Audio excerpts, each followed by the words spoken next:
తెలంగాణలో యూరియా కొరత తీవ్రమైంది. దీంతో రైతులు పంటలు పండించుకోవడానికి నానా కష్టాలు పడుతున్నారు. జగిత్యాల జిల్లా మెట్పల్లి మండలం వేలూల గ్రామంలోని విశాల సహకార సంఘం కార్యాలయం వద్ద పడిగాపులు పడుతున్నారు. ఉదయం నుంచే యూరియా కోసం పాస్బుక్ జిరాక్సులు పట్టుకొని క్యూ లైన్లో నిలుచున్నారు. యూరియా కొరతపై రైతులు ఆందోళన వ్యక్తం చేస్తున్నారు. తాము వ్యవసాయ పనులకు పోవాలా లేదంటే గంటల తరబడి లైన్లో నిలబడాలా అని మండిపడుతున్నారు. ప్రభుత్వం వెంటనే తగినంత యూరియా సరఫరా చేసి పంటలను కాపాడాలని రైతులు డిమాండ్ చేస్తున్నారు.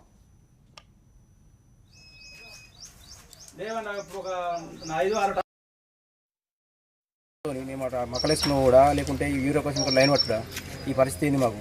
మాకు ఏదన్నా స్టాకు పుష్కలంగా ఉండాలి. ఎక్కడ మటుకు యూరియా కానీ అడుగుంది ఏదే కానీ ఇట్లుంటే మా ఇబ్బంది ఏంది. మేము అటు తోటలలో కూడా లేకుంటే ఇక లైన్ పట్టుడా లైన్ పట్టడం మా పరిస్థితి ఏంది. మా తోటలు ఏం కావాలి మళ్ళీ అట్లా లైన్ పడుతుంది ఏదున్నా అని దయచేసి ప్రభుత్వాలు ఏ కులతో ఉన్న అంటే ఏదైనా కానీ యూరియా కానీ అడుగుమంది కానీ ఏదైనా కానీ రైతులకు సంబంధించింది ఏదైనా పుష్కలంగా ఉంచాలని కోరుతుంది.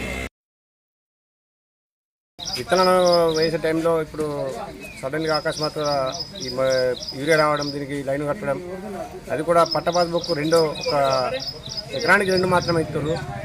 సపోజ్ నాలాంటి చిన్న సన్నకారు రైతు 4 ఎకరాలకు 8 వస్తాయి. ఈ విధంగా కొరత సృష్టించి దీనికి కారణం ఇప్పుడు రైతులు మనం ఎరువులు విత్తుకోకముందే మన ఎరువులు అందుబాటులో ఉంచితే బాగుంటుండే. ఇంత పెద్ద గత ప్రభుత్వ హయాంలో గోదాములు కట్టిరు, అన్నీ ఉన్నాయి, అందుబాటులో ఉన్నాయి. అన్నీ ఉన్న అల్లుల నోట్లో శని అన్నట్టు ఎరువులు అందుబాటులో ఉంచగా రైతులు పడిగాపులు వాటి ఈ విధంగా పట్ట పాస్బుక్లు లైన్లు చెప్పుల లైన్లో పెట్టి ఇంత ఇబ్బందులకు గురవుతున్నాం.